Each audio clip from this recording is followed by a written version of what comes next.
Hello and welcome to Nikon Report, your weekly roundup of all the latest Nikon news and all other photographic announcements that we found interesting. Holiday edition for Becky and me working from home. Yes, hello. How are you doing? Where you are? I'm in sunny US of A, so I'm stateside at the moment, feeling a bit jet lagged and very tired. Well, at least someone is having fun. Well, I won't keep you for too long. So there's been fairly quiet week for Nikon, so we got a couple of news on firmware update and more coverage on Z9 and 400mm.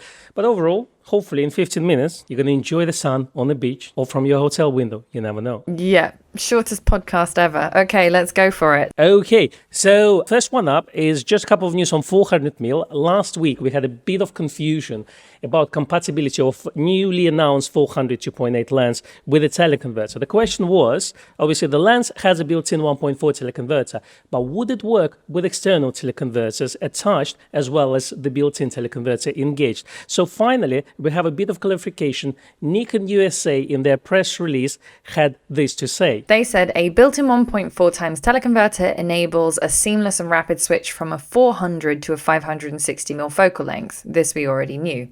But what they additionally said was for even more reach, the lens also accepts Z teleconverters 1.4 times and 2 times for a maximum reach of 784mm and 1120mm respectively. So if we do the maths on that, we can quite clearly see that 400 with the 2 times converter on it is 800. So the 1120mm is with the built-in converter also engaged, which is probably going to give us about an f8 lens, but is still very, very exciting and fills the gap for even more lenses than we expected. Absolutely. Well, I've just done my paper napkin math on my phone since I can't write. It works out is, as Nikon said, 1120mm focal distance. But then if you switch to DX crop, let's say on your Z9, then it actually will give you 1680mm focal distance. So that's pretty good. I guess you can photograph the moon or Mars, you never know with it. Yeah, absolutely. That's pretty stunning. So although it's a premium price point lens, obviously it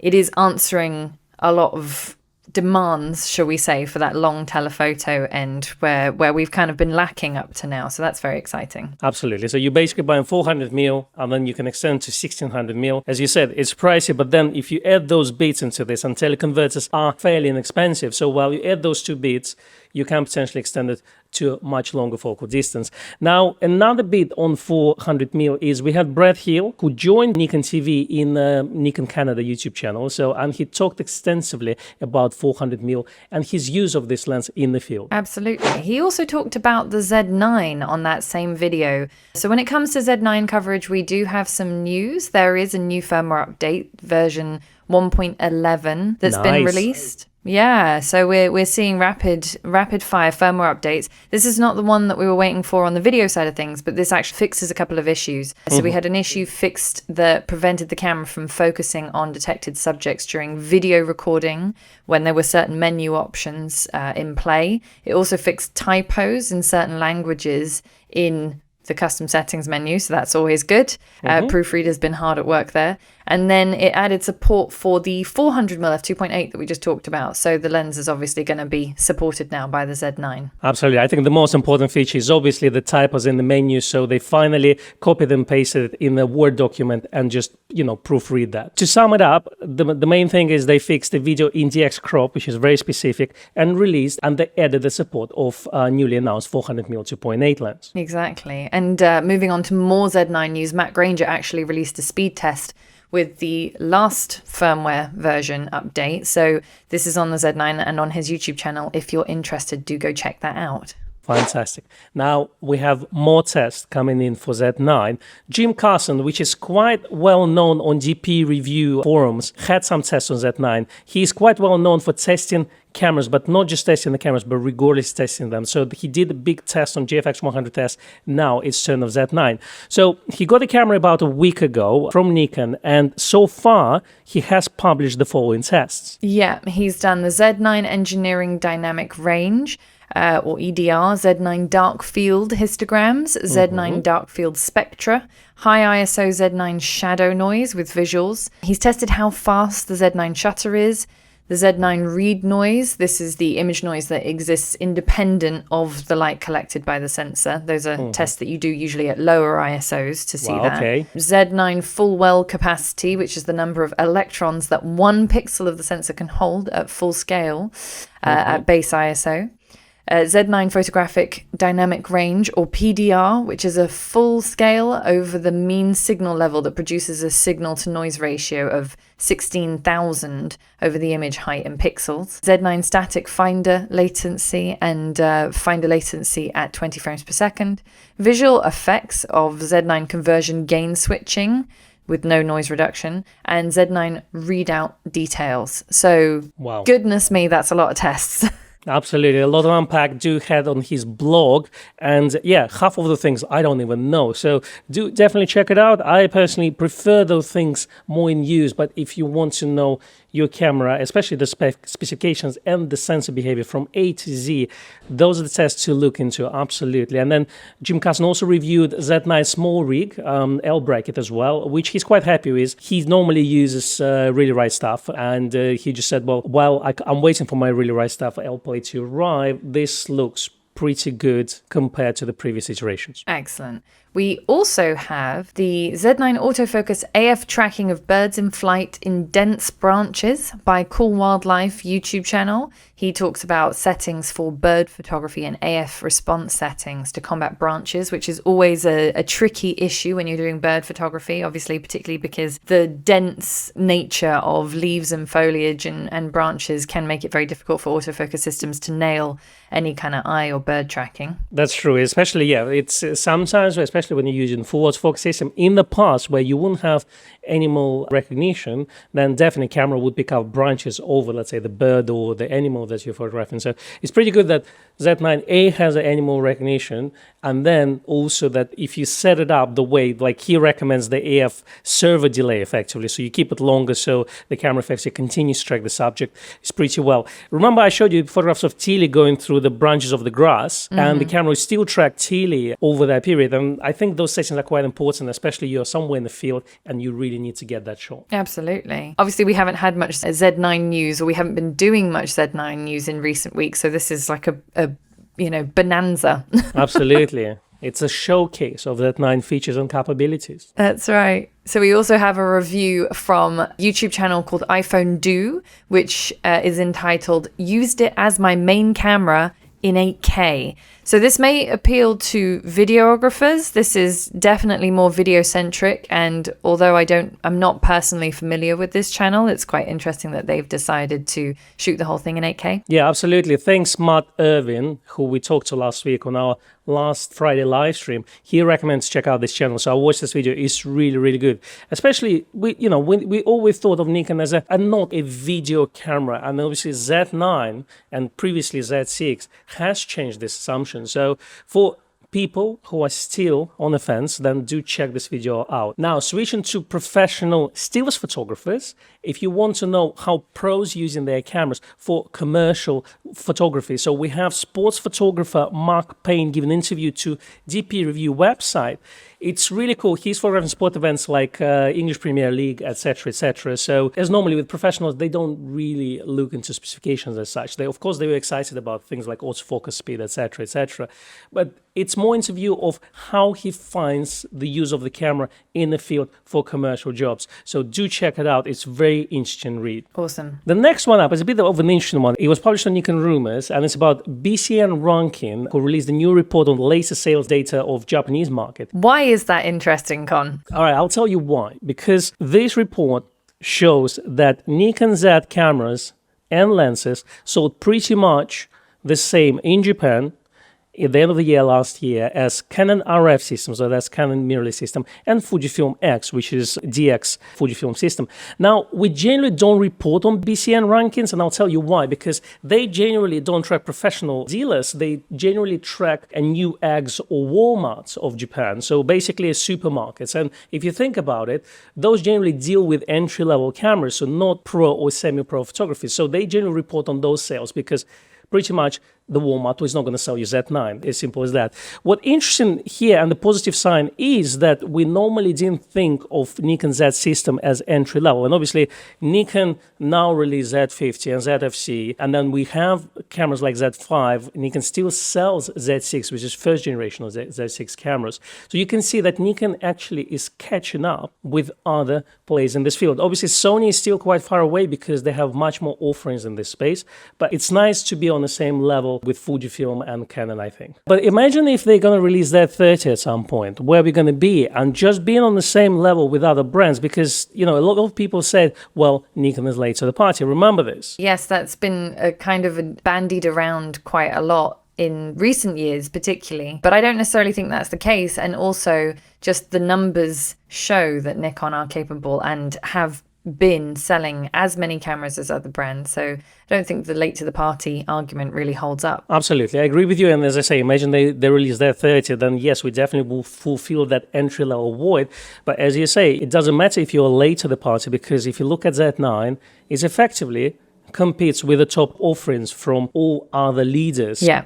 Exactly. In third-party news, there is a new Nikon shutter count software, version 3.0, which has been released with Z9 support. This is a free piece of software. To be honest, I didn't know that there was a version 2 or 1, but surprise, this allows you to check the shutter count on your cameras. Yeah, what's interesting about this bit of software, it's not only shows you the total amount of shutter actuations, but also shows you the electronic shots taken as well. So it will give you a mechanical shutter, then electronic shutter, and then total amount of shots. So that's pretty interesting. Obviously, with something like Z9, which they added the support of, it only will show you the amount of electronic shutter actuations because camera doesn't have mechanical shutter. Exactly. So if you are interested in knowing how many shots your camera's done, whether it's for the sake of selling it or just to see what its sort of rough life expectancy is, then do go and check that out. We'll pop a link in the description box below. Absolutely. And if you're lazy and you don't want to install any software, then there's a nice website which is called camerashuttercount.com, which has 2 buttons. Choose the image and upload. And you upload the JPEG, not RAW file, on there, and it should give you the amount of shots that your camera has taken. Pretty straightforward. And we have a video somewhere on our YouTube channel about it. Very old one. I was wearing a beanie. That's right. That's all I remember. I heard the beanies are coming back, especially with Gray's logo, Yeah, beanies are going to come way back into fashion. We're going to bring them back into fashion. All right, what's next, Becky? So next up, Amateur Photographer published an article which was titled "Photographers Set to Face Equipment Shortages in 2022," which doesn't sound like new news to us because we kind of already knew that already. But it's interesting that they spoke to a number of different camera manufacturers and actually found that there was a mixture of caution and honesty about the fact that some product supplies might not be met. Just to give you some examples, it's a non-Nikon related necessarily, but Sony have admitted that the production of certain products is being affected. Leica has stated that there will be points during the next year when it is unable to meet customer demand. And Nikon, as we know, has said, we are currently experiencing supply chain disruption and delivery delays. On the flip side of those comments, the OM Digital Solutions, which was formerly Olympus, has told them that they do not foresee any delays with their launch plan for new products based on current info. But the situation with regards to all photographic equipment launches and subsequent supplies remains fluid. All right. Well, I'm glad that Olympus is doing okay. We should all switch to Olympus, I think. So sell your Sonys, sell your Canons and Nikons, buy Olympus cameras. For some of you who don't know, apparently both cameras and lenses require semiconductors. So, for example, CMOS sensor, which stands for complementary metal oxide semiconductor, very interesting. So image sensing and digital cameras convert photons to electrons for digital processing, while processors in lenses help to control aspects such as aperture and focus control or image stabilization. So it's not just cameras that's affected, lenses as well. If you want to read more and more details from comments from other manufacturers like Leica and other brands, do check it out. Fujifilm and Canon are still quiet on that, so hopefully they'll come through as well. Exactly. In other third-party news, Meyer Optic have announced a new lens, which is a Görlitz Trioplan 35mm f2.8 Mark II for the Nikon F and Z mounts. That's pretty cool. Okay, so let's see what they have. So it weighs about 300 grams, which is pretty cool. Manual focus, of course. cost $899. So it is a pretty pricey lens for 35 f 2.8. So it should be hopefully really good. I mean, I do like the design of it. It looks nice and metal. So it looks almost similar to, let's say, void-landed type of lenses or Leicas. So hopefully it's pretty good. And for some of you who enjoy manual focus photography on Z cameras, it could be a good choice. Exactly. Assuming that this is correct, we also have AlphaGuard, who have actually put on a camera and lens skin winter sale. So if you want your camera to look like this or like this, then you can head to their website where they've got a collection of Nikon skins just for your camera. Absolutely. We're all different. We are not here to judge. All right, let's move to review sections. ePhotozine published a review on Nikon 100-400 lens. They gave it highly recommended. Here's some things that they liked. So, outstanding sharpness, low flare, attractive bokeh, modest distortion, low chromatic aberration, moderate to low vignetting, fast, accurate, and virtually silent AF, weather sealing, reasonable weight, and excellent ergonomics. What about the stuff they didn't like? All right, well, they didn't like the higher price of it. Okay, it is more expensive than the F-mount version. The lens hood is a bit fiddly to remove. This, I would say yes and no. I guess when I first tried to put it on the camera, it was fine. And then removing was a little bit tricky. But then once I kind of got hand of it, so that was fine.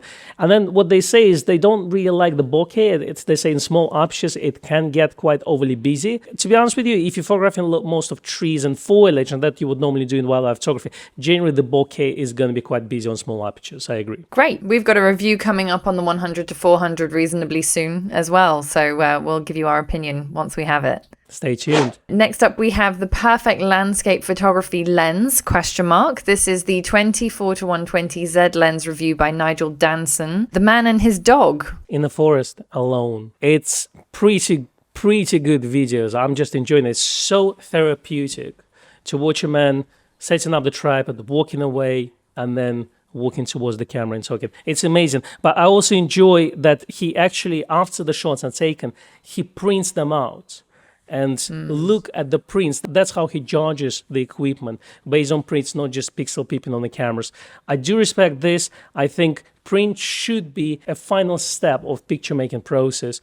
So generally, if you don't print, you should start soon. No, it's definitely a really nice way to kind of complete your impression of a particular product, a camera or a lens, because looking at it on the screen is one thing, but seeing it in physical form is an entirely different experience. Absolutely. I can also add that looking on your Instagram screen on your phone, that's not the right way to judge the sharpness of the lens. Doesn't cut it. No, all right. We also have Nikon Z9 in the field, best wildlife camera ever, ? Better than A1, R5 and R3. Surprising results. This is quite an clickbaity title, but anyway, this review is by Jan Wegener, YouTube, and the review seems to be aimed at the audience of new Z9 owners, so people who are inexperienced with the Nikon AF system, with shooting banks, with the kind of inner workings of pro DSLRs. We obviously know most of these things already, or have quite a lot of experience with these things, moving from other Nikons to this one.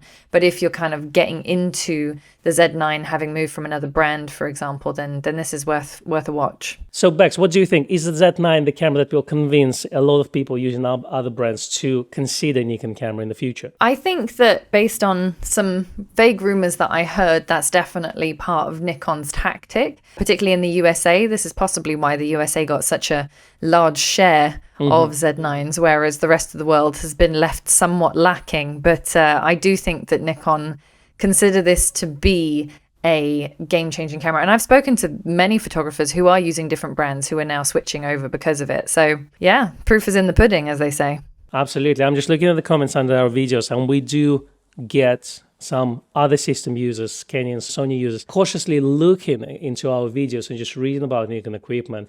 And I think that the seed has been planted. Another seed planter, as we would call it, Nikon ZFC, is also selling quite well, and that's what BCN rankings show. There is a review on it by Niels Kemp Creative. and he asked the question, should you buy? Yes. Now, we've also actually published our ZFC review, which you can check out on our channel. Just a full disclosure, the audio is not our usual high level, and there were a few comments regarding that. This is primarily because it was something like 20-mile-per-hour winds that day, and we had to tuck our mics very deep below our coats, and then because of that, had to recover quite a lot of the audio, which there's only so much skill I have in that department. But saying that, overall, the review was very well received, I think. And we have done an earlier kind of walkabout vlog for street photography in Brick Lane, which we did some months back. So we've been using it. We've thoroughly enjoyed it. And I think that the review by Niels Kemp Creative on YouTube probably echoes a lot of that as well. Absolutely. And as you know, we're always going to say, I want my full frame ZF. That's what we're looking for. That's our conclusion. Absolutely. And that's a wrap. Thanks for joining us this week. We're going to come out in this format for next few weeks like this. So stay tuned with us. Hopefully, we can learn how to do it in a more streamlined way. But if you have any comments or suggestions how we can streamline the remote recording of this podcast, do let us know in the comments below. Thank you very much for watching and or listening. Please give us a like and a subscribe if you're on YouTube, or a follow, perhaps even a review if you're listening on a podcast platform. Absolutely. If you'd like to see Becky's travels in the United States of America, do join her on her Instagram account. It's Rebecca_Danese, although I'm not making any promises for holiday selfies. And how about you? Well, I'm staying at home, just doing hard work. So do join me at Konstantin Kochkin. Maybe I'll put some tests on the Instagram. Thank you very much, and we'll see you next week. Bye-bye. Bye.